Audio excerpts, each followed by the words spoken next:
In the mystical land of Zakhara, where enchantment and myth intertwine with the everyday lives of its people, a darkness begins to spread. In the golden city of Huzuz, a strange sickness infects the plants, wildlife, and eventually the citizens within the walls and surrounding villages.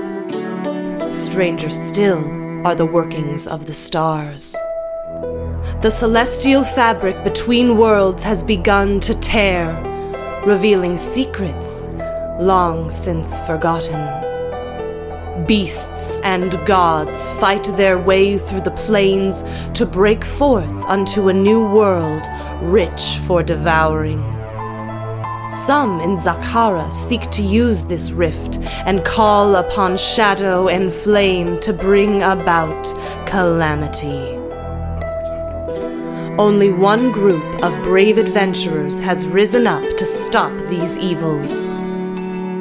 After many battles and much loss, the survivors find themselves at the helm of a changing universe.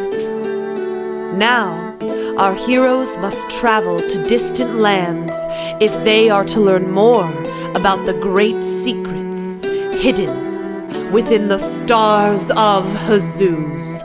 Hello, and welcome to the Stars of Huzuz, a World Weavers original real play Dungeons & Dragons podcast. We are a group of opera-singing nerds who have been playing together for several years, and we have such a great time, we decided to start recording so we can share some of that magic with you, dear listener. This podcast will begin 7 months after the conclusion of our previous adventure. Fear not, though, as this is a brand new adventure, which we will all ease into gently. And if you enjoy what you hear, please take a minute to leave us a 5-star review on your preferred podcast platform. Your positive feedback means more than we can say. My name is Ben Brady. I am the Dungeon Master for our campaign.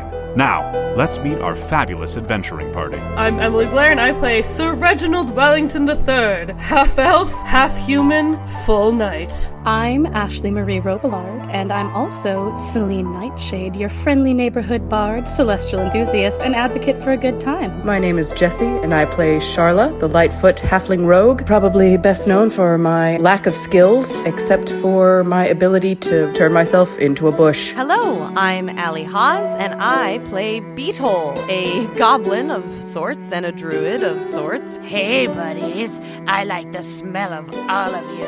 Hello, I am Jacob O'Shea, and I play Billoby Fiddlefern, and I am 1 day away from retirement, and I am too old for this shit. Hello, my name is Tom Lynch, and I play Kailu Yinwei Gwestadir, a star elf dragon ancestry sorcerer who is acting as ambassador for Gethlandir. I shine, I sparkle, and I cast lightning. And without further ado, onward to adventure!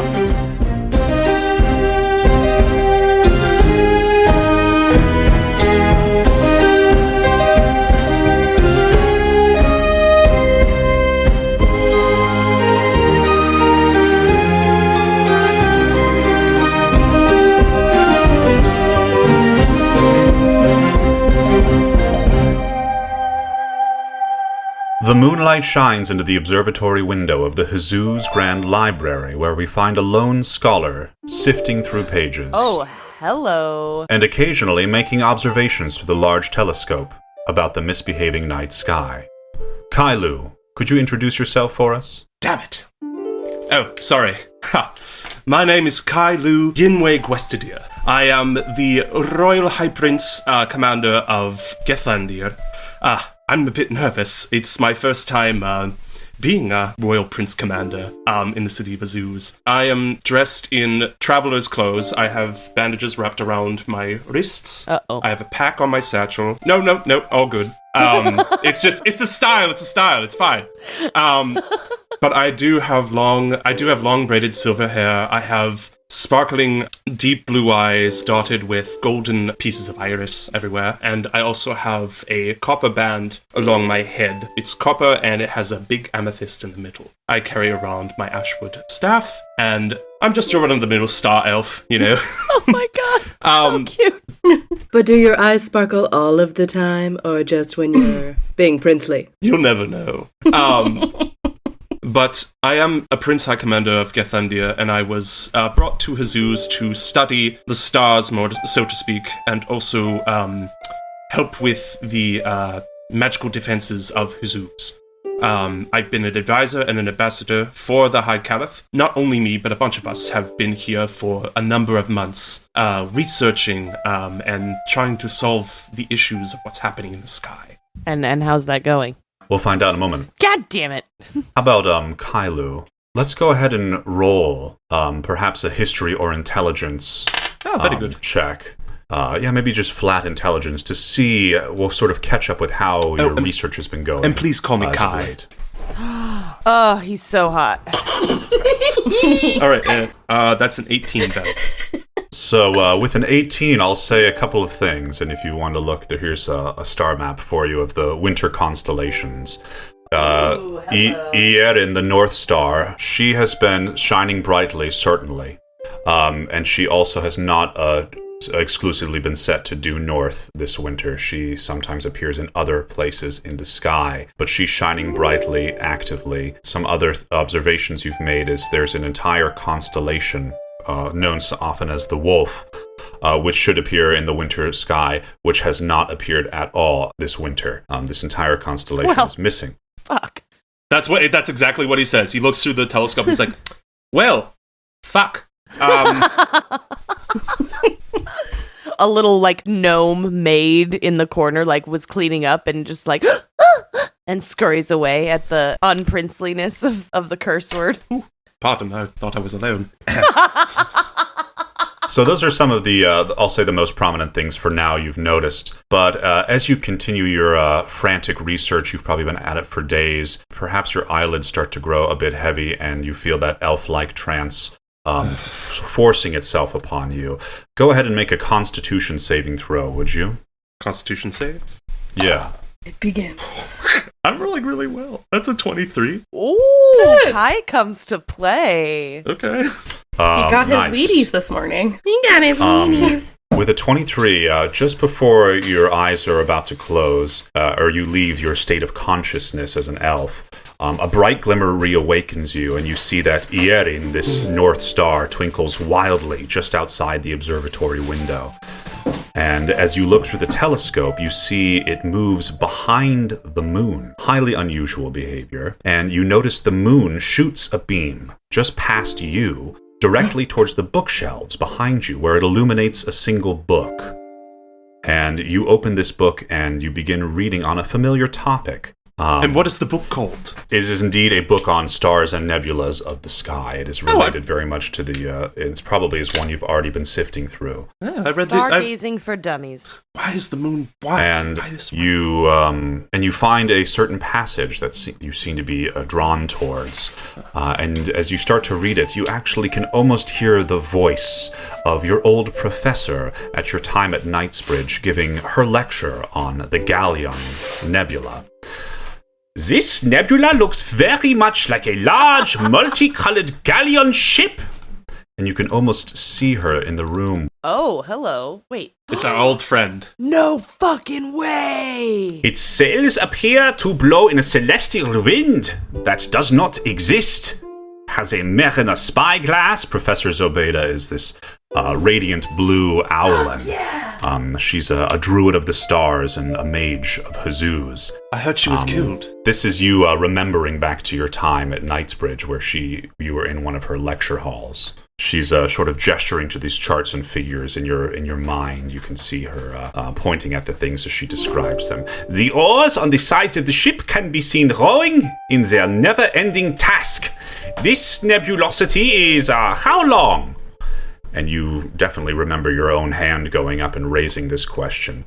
2 million miles long and high, and well over 100,000 miles wide. You can almost, feel your own mouth. High and well over 100,000 miles wide. That is precisely correct, Your Highness. It is visible primarily during the autumn and early winter. The nebula and the Color Spray Nebula are never seen together in the same sky. They orbit around the sun in the same orbit with that same orbital period, but they are opposite positions in that orbit. you remember her putting down the chalk at this point, and she kind of steps forward and in a slightly lower tone of voice, she says, "Some legends say the Galleon Nebula is connected to the magical technologies of our world and can potentially be accessed if the right pieces are assembled correctly."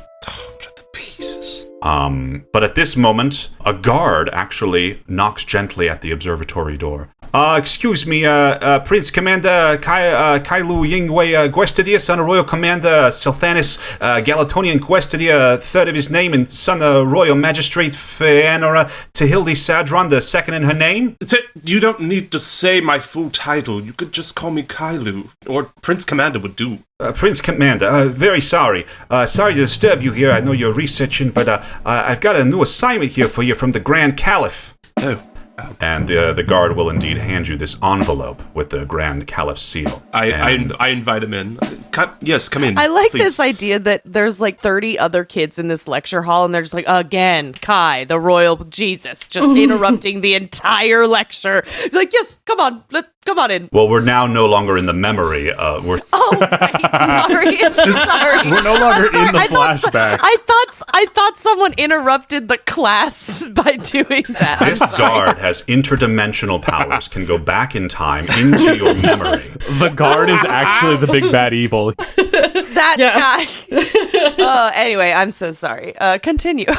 Anyway, come in, please. Oh, thank you. It's a bit dark in here, a bit chilly too. You all right? Can I bring you anything? Oh, I'm fine. I actually like the dark, and I'm quite fine with the cold. Can you please hand me the document from the Caliph? They will hand you that document, and you break the seal, and you see essentially that the letter reads that you are to accompany one of the Huzuz captains on a mission to the Temple of the Tranquil Soul, and prepare yourself for adventuring abroad.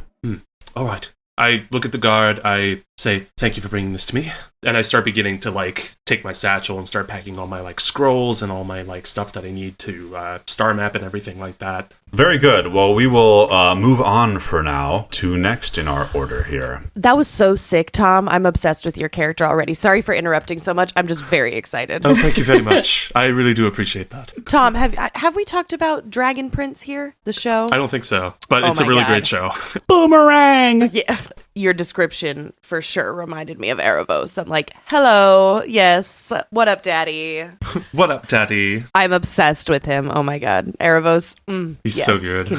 He can get it. Well, speaking of attractive male-presenting characters, we now turn to several days prior to this, to the frigid slopes of the Mountains of Creation, where for 7 months now the forces of Huzuz and neighboring allied states have been entrenched in a fruitless standstill with the Akabar cultists. In this dismal Huzuz encampment, drenched in low morale, a young knight attempts to find some respite in his canvas tent. Reggie, could you please introduce yourself? Hello, I am Sir Reginald Wellington III. Yes. I am half elf, half human, but full of chivalry and honor. It's great. Oh, man. About 6 feet tall, fair of face and hair. So he's sitting in his tent. He's very dirty, and, he probably hasn't slept in maybe a day or two. No one has slept. He's been fighting on the front, so... Knight's Log, day 193. Jesus! Another day at the front. It's been a while since I updated, mostly because there's nothing new that happened. The line of cultists near the mountain keeps trying to advance into the city, and the Huzuz army counters their advances at every turn. When I was conscripted into the army after we returned the carpets to the captain, I expected the fight to be over in a matter of hours, days at most. Little did I expect to remain at the front months later, completely unprepared for war. Knightsbridge never prepared me for this. They taught that the pillars of the knights, honor, bravery, chivalry, and truth, must be upheld at all times. War cares not for these things. We are not fighting with honor. We are scrambling for any ill-gotten advantage, sacrificing each other for the bigger cause that we've all but lost sight of. Are we fighting for the people anymore? Or for power? Or to suppress the religions of those who think differently than us? Or is their relentless assault a distraction? Is their leader so cavalier with their lives? Is ours? Every day I see the faces of my troop, weary and careworn, and I see the faces of the cultist army mirroring the same expression. Their sense of duty is no less than mine, I deem. I wonder what their names are, where they come from, and if they're really evil at heart. What lies or threats led them on this long march from home, if they would not have rather stayed there, in peace. War will make corpses of us all. Am I prepared to die? For this? Every night I gaze upon the unsettled stars above me, and all they do is glimmer wordlessly back at me. Oh stars, why did you spare me in that temple? So I may spend my days crawling in the mud over the bodies of my friends? I'm going on leave in a few days. Huzuz is so close, and yet a world apart. But my regular bed at the beehive will be the warm, welcome, and quiet respite that home cannot be. Mother doesn't understand, but I can't seem to handle the endless politicking and social climbing expectations from my family. It's too exhaustingly performative. I do enough of that out here. My brothers are doing what they can for the war efforts, but Father pulled a few strings to make sure they're safe, and that the Wellington magic lineage is protected. Father would prefer that I would stay away. If you can't bring honor to this family in life, do so in death. Maybe it is my fate to die. Or maybe there's no such thing as fate, and it's just existence. Maybe there's no such thing as honor, or truth, or bravery. Maybe there are no heroes fighting for justice anymore, as depicted in the stories from my childhood. Maybe there never were. Maybe there's only war, and the unnerving stars above. Beautiful. What the fuck? Holy fucking shit. Someone took their homework seriously. I also wrote something down for myself, but I forgot to read it. Well, too fucking late, Tom. Yeah, it's too late. We've moved on. Indeed. I was just weeping for that 3 minutes straight, so what the fuck? What the fuck? Damn, Reggie's been through some shit. Yeah, seriously, He's been through war. He was at the front. Yeah, seriously. That's awesome. Ooh, that was beautiful. That was That was beautifully great. written. Thank you. I love it so much. God damn it, there's so many hot dudes in this campaign. That's my girl. The campaign of hot dudes. Campaign of hot dudes and Beetle. It's pronounced Huzuz. Hit dudes, his The dudes. Stars of Hot Dudes. Huzuz is hot dudes. Huzuz. His dudes. Excellent, Reggie. Thank you. Wonderful. As you finish this journal entry, and Don't worry, we're gonna murder your dad. you're certainly exhausted. You've been exhausted for months, and you do start to find your eyelids grow heavy. Why don't you make a quick con saving throw? Okay. 12. 12 is indeed just enough. Just as your eyelids are about to seal shut, a bright light shines across your face and into your eyes, and you sit up, blinded for a moment by the starlight It's Captain Marvel. that reflects off the polished armor of a comrade who stands at the entrance of your tent. Ugh. Sir Reginald? Hello. Yes. Hello. Yes. Yes. Hi. Hi. Captain Valwyn's strong elven frame takes up the whole doorway, and a look of concern emanates from her serious green eyes. He immediately rips the journal page out of his journal, crumbles it up, and holds it, and then gets on one knee. My lady. She'll say, Milady. She's hot. She's real hot. He's not into it. make yourself presentable. An envoy approaches. What kind of envoy? And she'll say, make haste. The She'll daddy let you kind. get ready and meet you. As you get yourself presentable and you make your way outside of your tent to the edge of camp, you indeed see a caravan of Huzuz guard on horseback making their way up this winding mountain road. A decorated knight leads the brigade, and your stomach twists as you recognize immediately the Wellington family crest that the bannerman brandishes.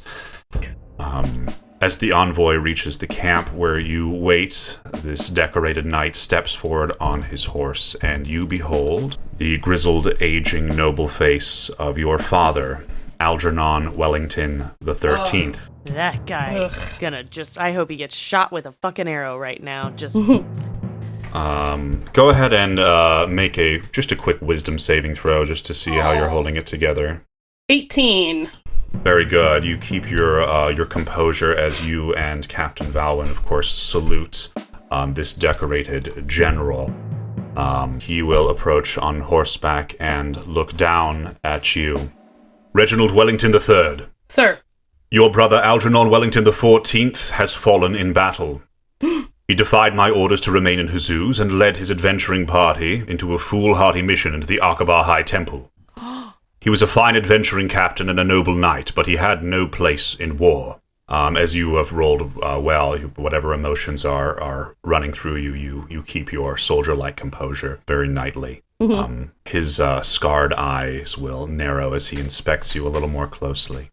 If your brother did not belong on the battlefront, then neither does Huzuz's most handsome knight 3 years running. And with his fine steel gauntlet, he will gesture towards one of his entourage, who dismounts and approaches with a small box in hand.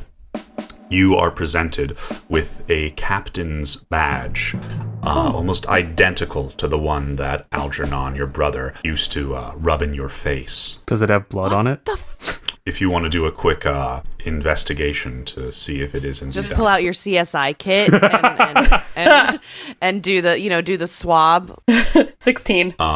It is indeed, I would say with this good investigation, it is indeed a new badge. It's not the one pulled from your brother's corpse. But you know your father well enough. You know that the meaning here is to remind you, this badge is to remind you of your dead brother. So there is that sort of underlining tone to it. Mm-hmm. He'll continue. With the city guard down and adventuring captain, you will assume your brother's rank and carry out my orders away from the battlefront. Yes, sir. He'll turn and give a nod to 2 other guards in his escort who emerge from the caravan, and they are leading a 3rd figure. This figure is draped in Aqabar cultist robes. Oh, shit. He is handcuffed, and his face is obscured by his hood. You will assemble an adventuring party and escort this star-fallen prisoner to the Temple of the Tranquil Soul. He claims to have information about our enemies, but requests an audience with Master Shara Calicon. Oh, great. Yes, sir. If you are successful in this task, you will pursue any possible solutions you deem worthy, particularly those abroad. Yes, sir. Have I made myself perfectly clear? Yes, sir. Good, nice. You've conducted yourself in this conversation so well that before he turns to leave, he'll perhaps just show a bit of humanity, and he'll say, I know your brother admired what you and your party did that day. Perhaps he felt he needed to prove himself. Okay. As he turns to leave, he'll just say back a little more audibly, bring honor to this family, whatever the cost. And he and his caravan will turn around and start heading down the windy road. Fuck. As your orders are clear. I'm loving Reggie more and more as a character. This is amazing. Dude. Nice. That was some season 3 Game of Thrones level, just like this. There's a lot of layers to this conversation. Oh, yeah. Yikes. Damn. The psychological fucking warfare that just happened is overwhelming. Not to mention poor Reggie, having to sit there through 7 months of war. For people, before we ever recorded, Reggie was such a very green character, very naive, just out of night school. Oh my god, the loss of innocence. Stay golden, putty boy. How war hath changed. Mm-hmm. Doesn't Reggie have a 3rd brother as well? Mm-hmm. Algernon. What a can't believe shit. Algernon died. What the fuck? Yo, Algernon. So wild. With no time to mourn your brother, Captain Valwyn perhaps turns to you and says, well, congratulations. You do not have to address me as your superior anymore. We are both captains.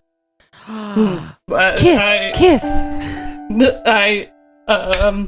I'm rather overwhelmed. Milady, I don't quite know what to think. This is a great honor, but I feel conflicted. She'll reach out a hand to shake your hand. And as she shakes your hand, she'll say,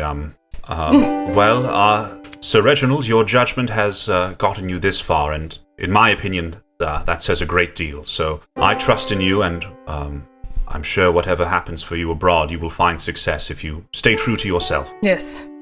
We only have ourselves as the compass. May you stay safe in these troubled times. You as well. Yeah, and you will prepare to head down to Huzuz, where you're going to assemble an adventuring party. And of course, you are escorting this prisoner, who perhaps will inspect more closely when the time is right. But I'll disclose that the player who is playing this character is not here. So we'll get into a little bit more about who this is when that person joins us.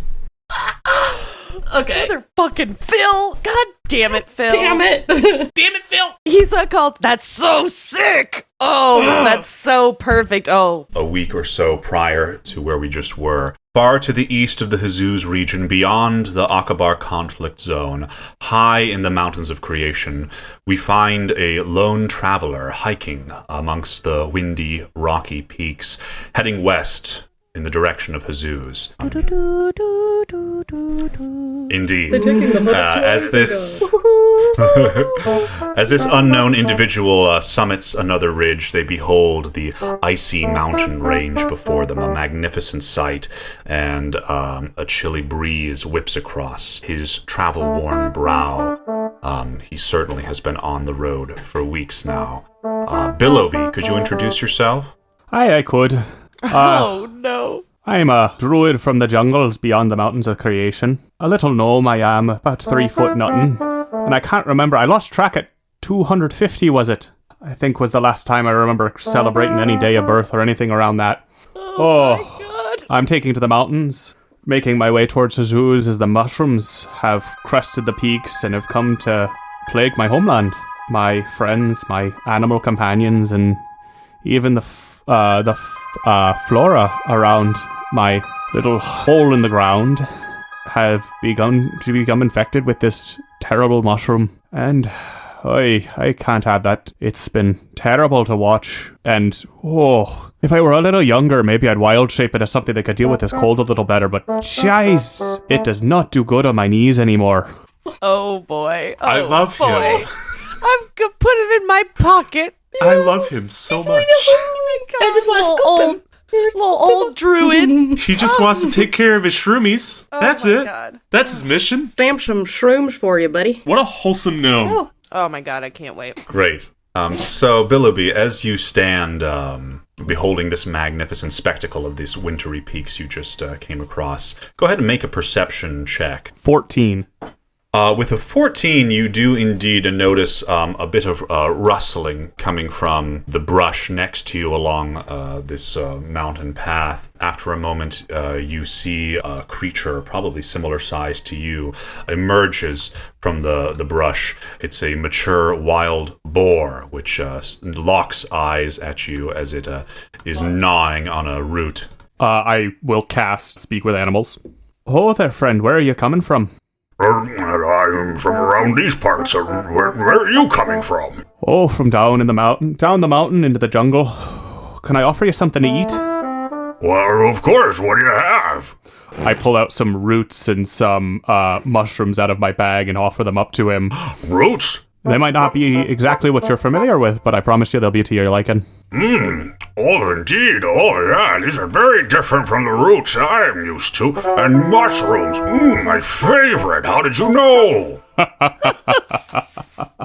They're my favorite too, my friend. Oh. Jesus. Ben, please never, ever stop being this character. Screw the rest of the campaign. This is all Only I want. boar. just this boar and this gnome hanging out is all I need to watch. That's it. Mushrooms, my favorite.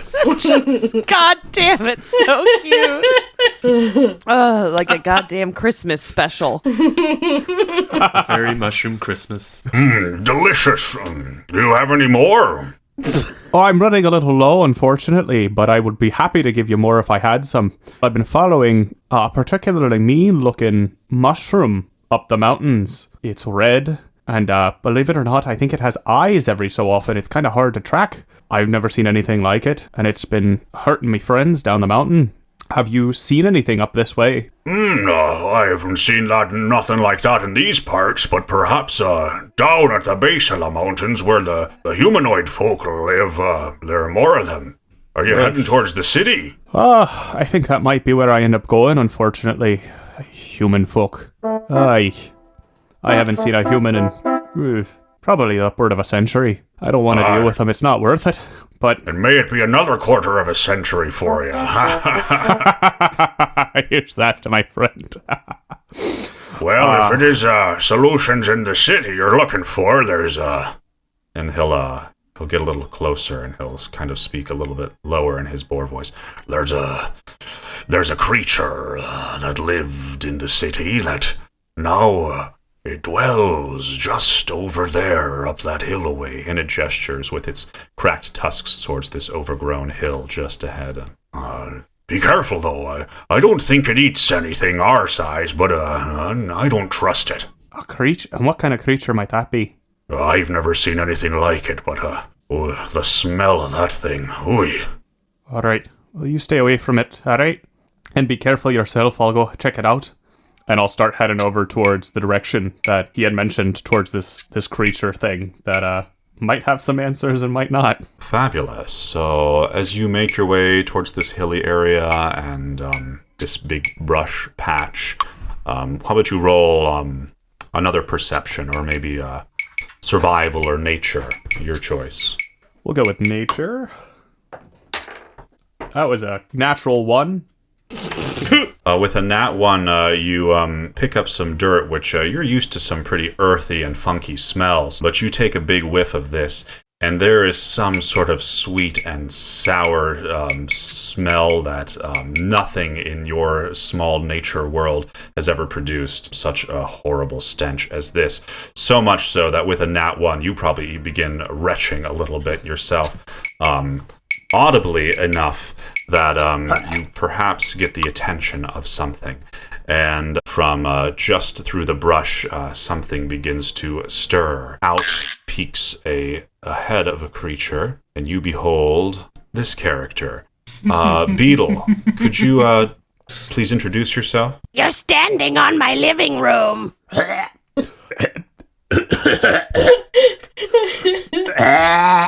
Oh, hey, buddy. Oh, I like that. What's going on? Oh, and I thought, sweet Mother Nature. Is that you, my friend? Well, I usually am me, last time I checked. What are you talking about, buddy? That smell. That cess smell. Oh, yeah. I live underground with mushrooms and sweets. Oh, yeah, that's... You live underground, too? Oh, buddy, I gotta show you my place. Come on. And I'm gonna grab his hand. So you see Beetle. Beetle is hard to describe. He is a goblin, technically, but he's very, very small, probably smaller than this new gnome friend, whether it's because he's super hunched over or what, but yeah, he's like 2 feet tall. He is covered in a myriad of filthy things, mud, poop, dead bones of stuff. He also has around him, with very like spindly thread or twine, little tiny jars that are full of different kinds of bugs. Yeah, like maybe a loincloth and who knows what's underneath all of the mud and stuff. And he's got a bit of a wild chaos look to his eyes, but also if he looks away from you, he'll forget that you were there 10 seconds later. So yeah, he's gonna grab this gnome's hand. What is your character's name? Billowby. All right, well, he wouldn't know that. Come on, buddy. Hey, what's your name? What's your name? I'm Billowby. And you are? Oh, well, they call me Beetle. Oh, Beetle it is. All right, I guess here we go. Come on, buddy. And then hold on tight. And like underneath all of these like brambles and thorns, there's like this dark hole that Beetle is just gonna like take your hand and just jump in with you. You think it's going to be like a big drop. It is not. It's like one of those slides for a baby. It's like it literally goes down like 1.5 feet. And he's like, wow! You like that? I put that in last month. Oh, still like choking back, retching, but starting to get used to the smell. Oh, yeah, that was fun. And he looks, what does he see looking around? He's just kind of like been dragged. Isn't it nice? Yeah, so I found this. And what it actually looks like is a tree or something. Like what it definitely like used to be an animal's den. It's like much bigger. He's upgraded since his last hole in the ground. There's like little like natural shelves with different other mason jars full of other bugs. Most of them are just open. He's just like letting the bugs, crawl around. And he also has a lot of fireflies that are in like this tiny little web, basically. That sort of takes over like the whole ceiling. Yeah, this is my place.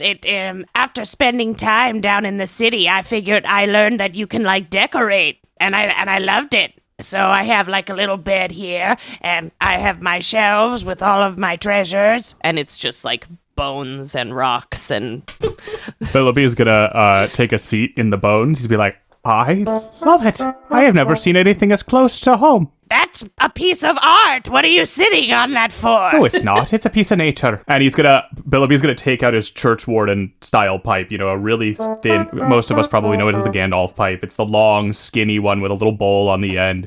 And he's gonna take a bit of powder out of his satchel, flick of his finger, produce a flame. He's the produce flame cantrip. And he's going to start smoking, and a green billows of smoke start coming out of this pipe as he tries to calm his nerves from, again, the initial shock of the smell of Beetle.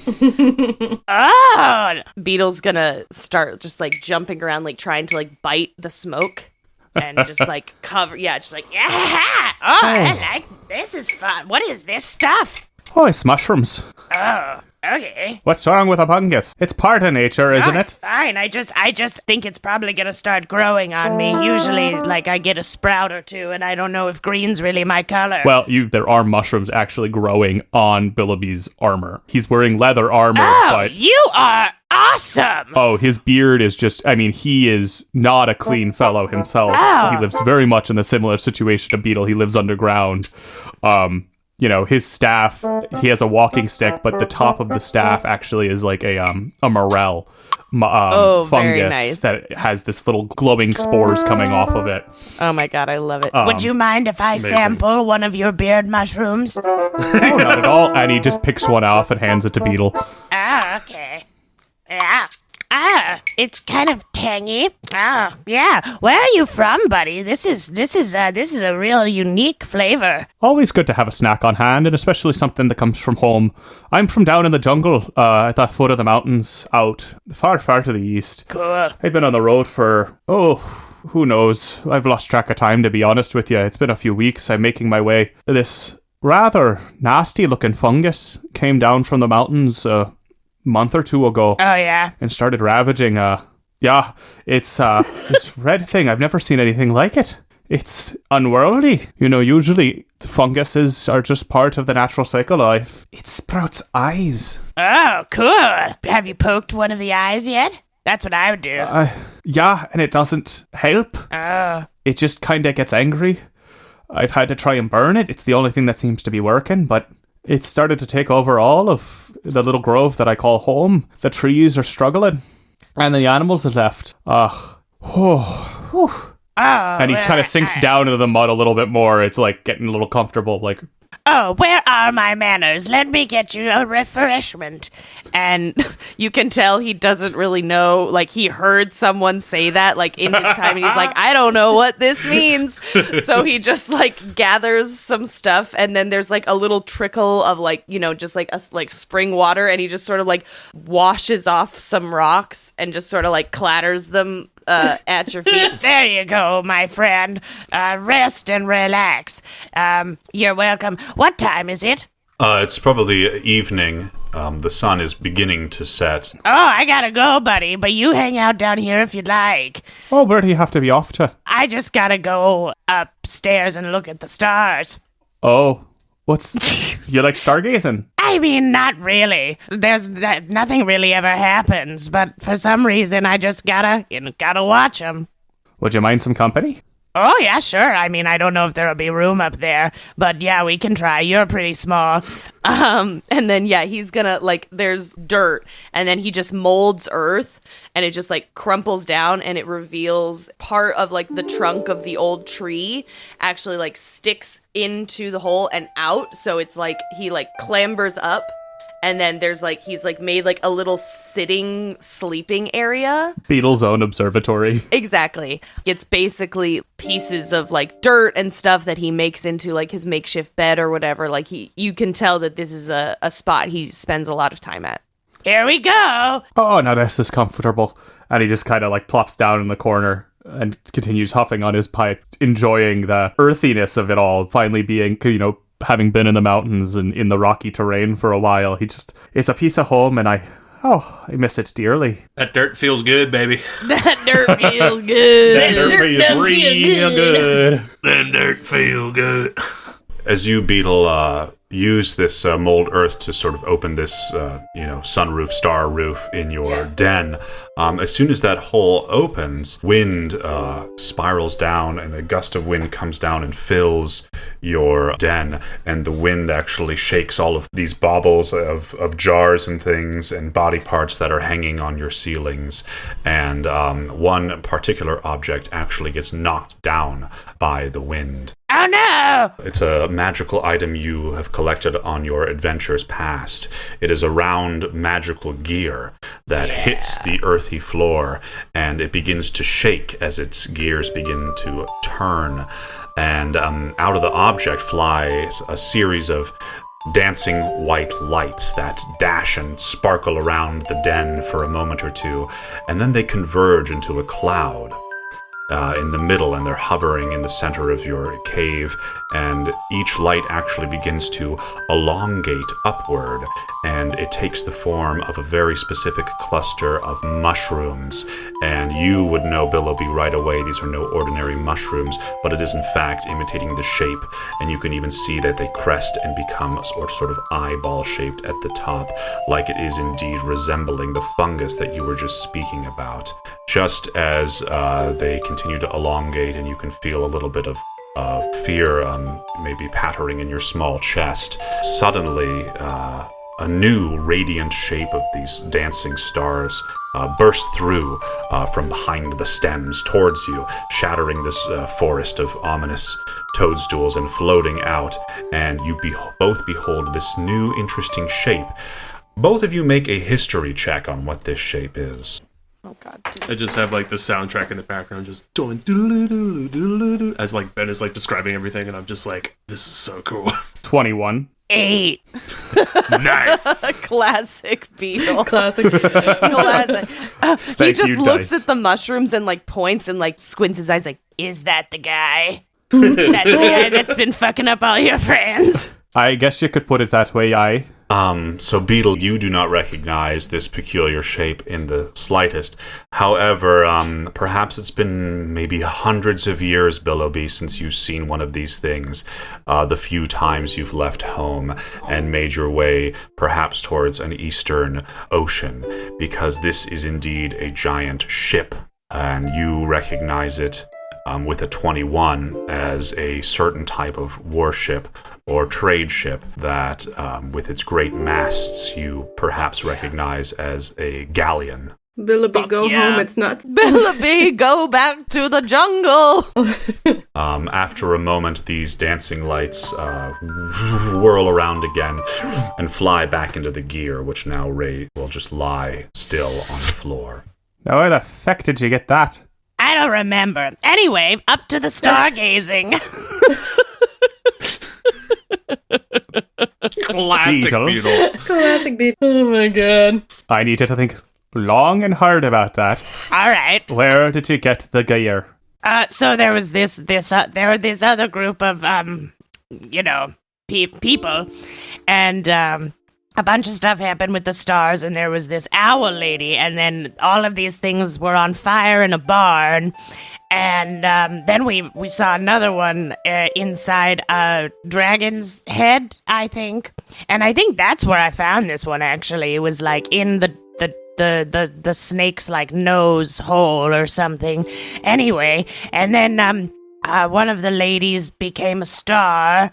And then I got swallowed by a big old other snake, not the one in the sewers. And then I came back here, and I made my house bigger. What was your question? I have tried a variety of mushrooms in my day. But I do not think I have ever heard something as wild as whatever just came out of your That's pie why he's like hole. that, TM. God, what if Beetle is just high on mushrooms all the time because he eats everything, and that's why he's so crazy? That's why his eyes are so big. Well, yeah, lots of crazy stuff happens, man.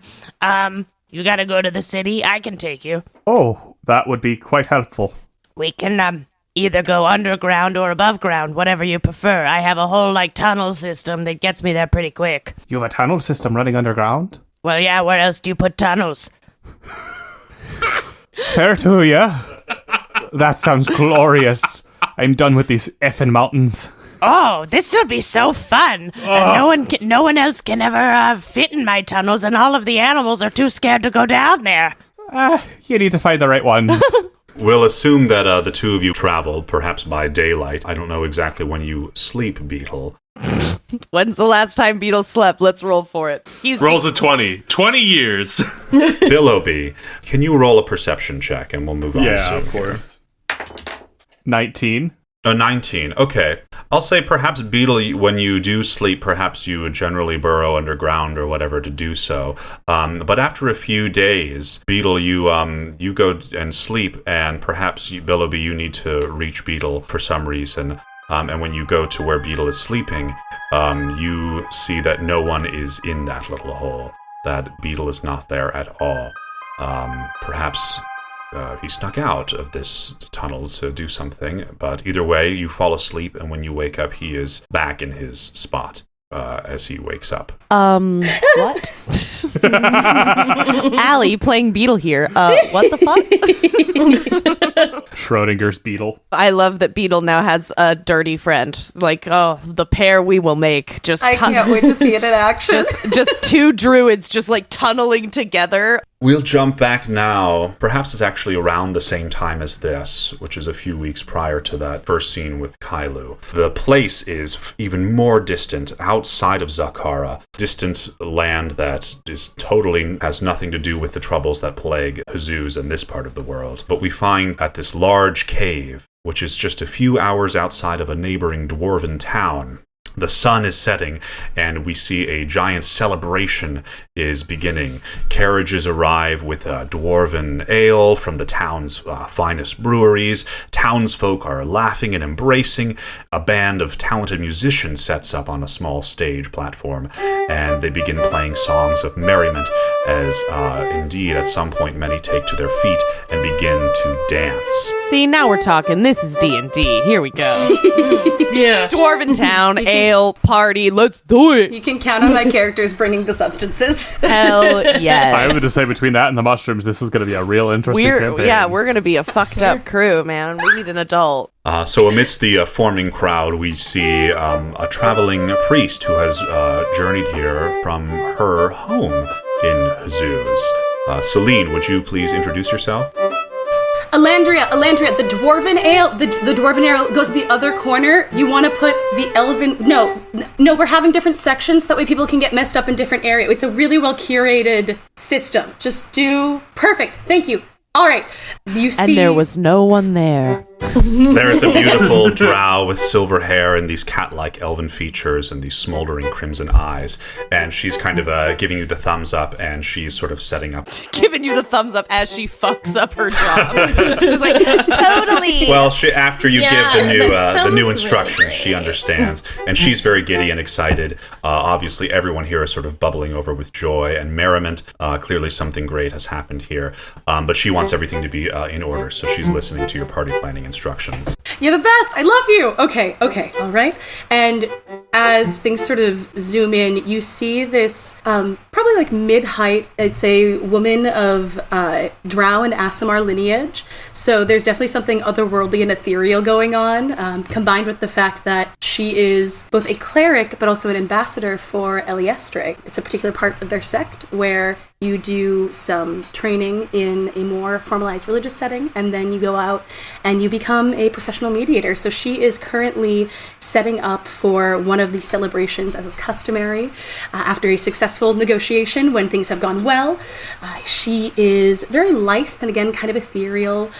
She has this very cascading, almost like a radiant waterfall of silvery hair, almost like moonlight. Yes, please. Mommy. Yes, Mommy. Hello. What's up with all of these hot people? God damn it. Ben, I want to play a hot person. Her attire also, it really reflects that harmonious blend that Eliestre is all about. So she's not in her armor right now. This is supposed to be a chill event. There's something coming up that she has to sort of get ready for. So her robes right now are these shades of white and silver and deep blue, each hue representing a different sort of tenet or meaning of Eliestre's teaching, all woven together in the same way that she hopes that the world can be woven together in a better image and a better tapestry of things.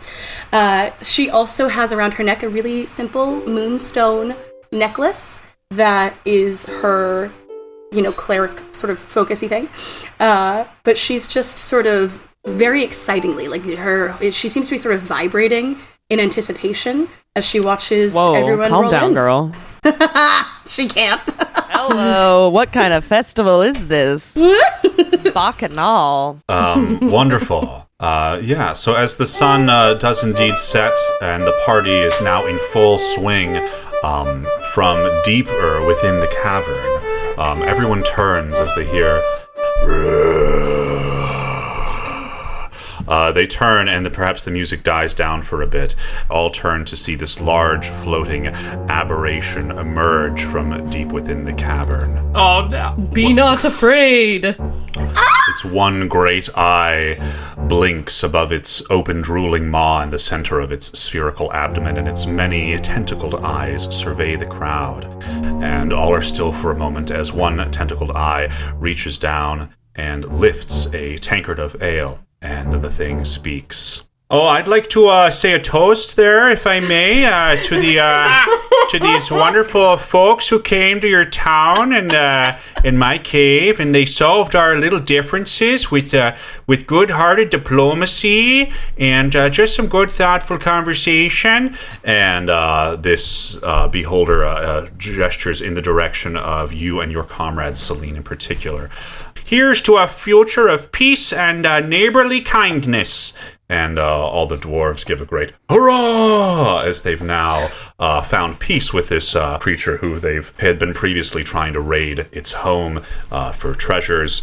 And you all work diligently to figure out a way where the conflict has come to an end. So with that hurrah, you see this friend of yours, Alondra, has now taken to the stage herself. Perhaps she's had a few drinks, and she's talking to the musicians, and with a bit of prestidigitation. So it was one extra syllable in there. For amplification, she actually begins singing with this beautiful voice, this intro of this drow song of peace.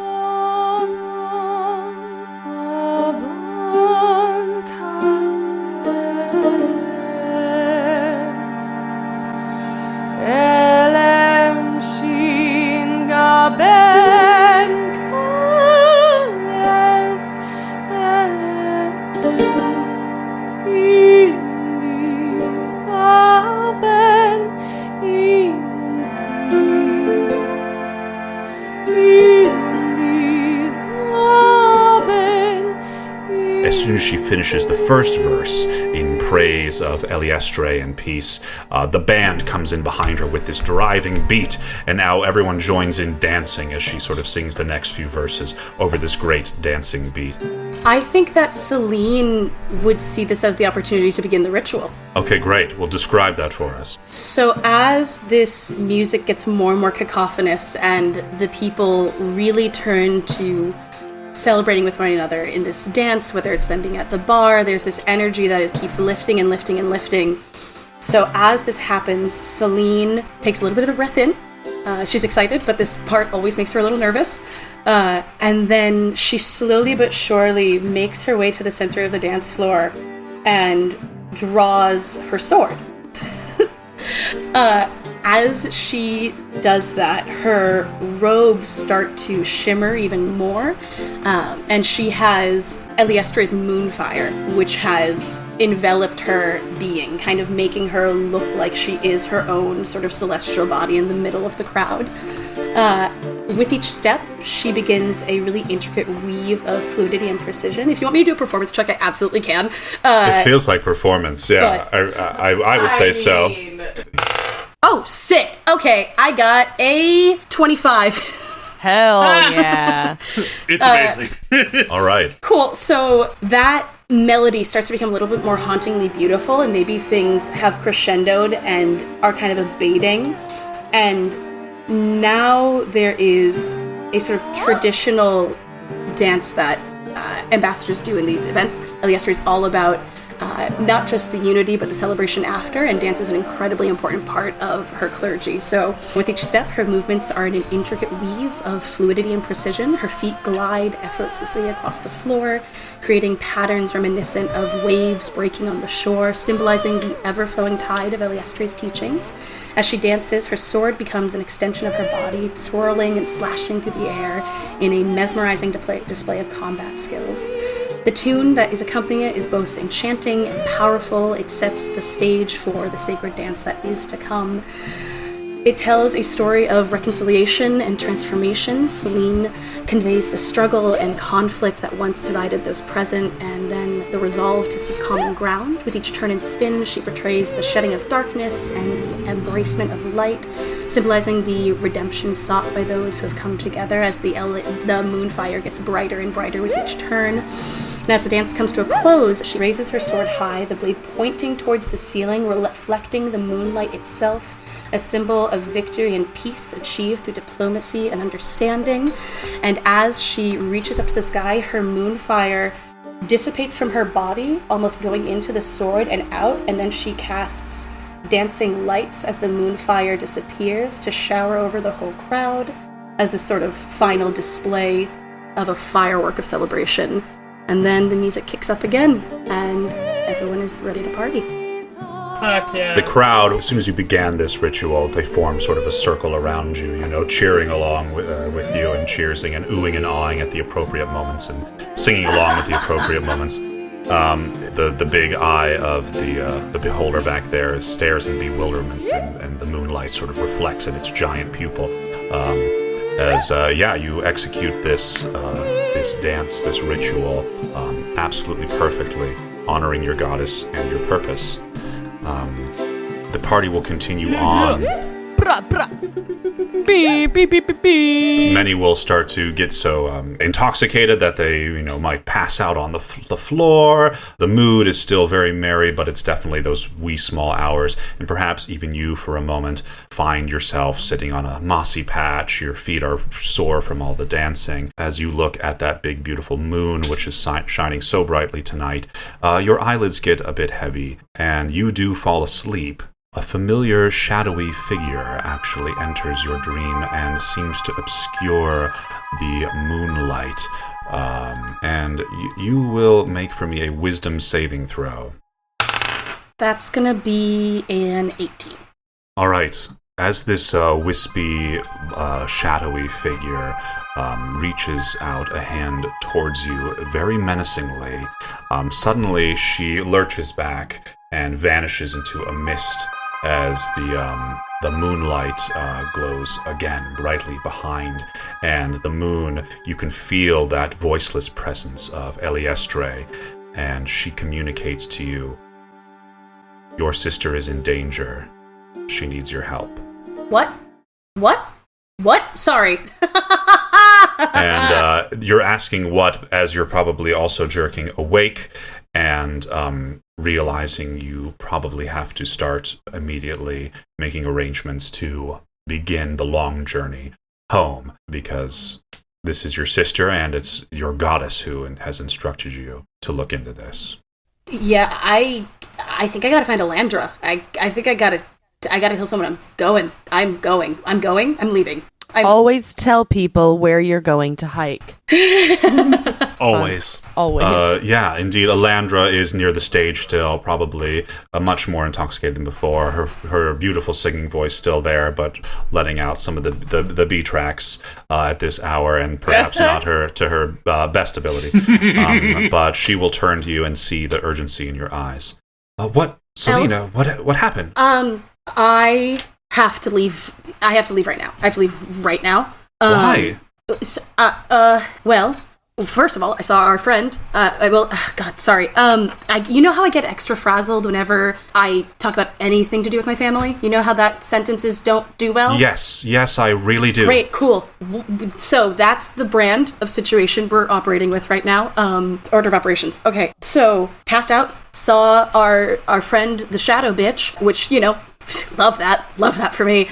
But then, worst news, my sister's in trouble. I have to leave. Well, of course. What can I do to help? Make sure that everyone is set with the trade agreements. Make sure that everyone is okay. Be sure to set up the usual check-in we do, the follow-up we do, just the standard things. But most importantly, send word to the temple to let them know that I left, but also let them know that was a direct order from Eliestre, so I'm not completely fucking off. I am just somewhat fucking off. I'm sure no one will question your motives. I'll deliver the message this very morning. And yes, I will, of course, take care of the check-ins. All of the negotiation agreements will be finalized. We'll take care of things here. Okay. Can I have a hug? She asked if she could have a hug. Oh, sorry, I couldn't hear you. Jesus Christ! She will throw her arms around you. She's, of course, a little bit, perhaps topsy-turvy. Will squeeze you tightly and say, I hope everything's all right with your family, and send word when you can. I will. And what's important to know is Selene probably started this scene in a very jubilant place, and now it's like complete different person. Immediate, just like ice. Very good. Yeah, and that's definitely clear to the people who know you that something has changed. Great. So then you will also begin to make your way towards Grandma's house. Grandma's house. Who just sang Grandma like that? Was that Tom? Grandma's house. Grandma's house. What the fuck? Grandma's house is the best. You always get good cookies. Oh my god. Grandma's house. Grandma. So we will jump back a month before our last adventure began. So that would be 8 months in the past. Just just no one talk to your past selves, and we should be okay. Past self is indeed who we will check in on here, as we will move to Razinopolis, an island city in the elemental plane of water, where a powerful Merid kidnapped hundreds of seafaring travelers and organized them into a grotesque society. We are here at the House of the Favored, where a beautiful, tall Johnny, which is like an elemental humanoid, stands decorated in blue robes and an aquamarine necklace. Several large, watery hands stand amongst the other guards in this main chamber. Oh, I remember those dastardly hands. So, a prisoner is brought into this main chamber, whelmed in one of these aquatic primordials, and is spat out onto the floor. Charla, could you please introduce yourself for us? It me. Amazing. It's ya bitch. It's ya bitch. Charla. I'm a Lightfoot halfling. Had a little shipping business. got sucked into other realm, vortex, water place, I turn into a bush. It's kind of my thing. I have no other special skills. And here you are brought before this powerful, high-ranking member of this society. And she will smile at you and say, "Tell me, mentionable, what precisely were you planning to do with the purse of a worthy?" Of course, you've just been brought in for pickpocketing from one of the higher established members of this society. I was hoping to buy some stuff. To buy some stuff? You took my money, so it's what I do. I'm a pickpocket. Maybe. Ah, I see. You are indeed quick of hand, but perhaps you are foolish to try hiding in a bush in the center of the road. Tell me, where are your friends going this morning? Nowhere. You never seen a bush grow in the middle of the road? Satara's smile will give out slightly, and she will nod to one of the big watery hands, which will come and whelm you up, and you will, of course, be sort of floating in the middle of this watery elemental creature, unable to breathe, and just before your lungs are about to give, you'll be thrown back onto the marble floor. I will ask you again, what are your friends doing? Something about a key, going to some temple, like some baklava temple. Ah, I see. She'll begin pacing and sort of tapping her fingers together as she's sort of calculating something in her own mind. And tell me, the hurdy-gurdy player, the Cragmaw monk, you traveled with him for many months. Tell me, why does he journey to Zakara? He's a monk. I don't know. They go on, like, sabbatical or something. They do pilgrimages, I think. She will smile more as one of the hands comes and wallops you across the face. It's not like we're friends. I know you have secrets. You must tell me these secrets, or you will pay dearly. He's to find some monk master or something. There's a talisman to help us or something, like the monk master, funk master cauliflower has or something. Monk Master 3000. Funk Master 3000. He wants to find the Funk Master 3000. Ah, That's the right. Funk Master 3000, of course. Very good, little friend. You will, of course, tell your friends nothing of this conversation. And if I need you again, you will answer my call. Do you understand? Fuck you. As you say this, the smile leaves her face immediately, and she will gesture towards some guards by another door, and that door will open as she says, "Perhaps you should reconsider this response." In the door comes something that you turn to and behold, and a look of horror actually overcomes you as you know that she means business here with her threats. What is it? What does she see? What does she see indeed? What? That brings us to the end of this first episode of the Stars of Huzuz. Please take a moment to leave us that 5-star review. Your support is so very valuable and important to us. Thanks again, and join us next time to see what's in store for our adventurers.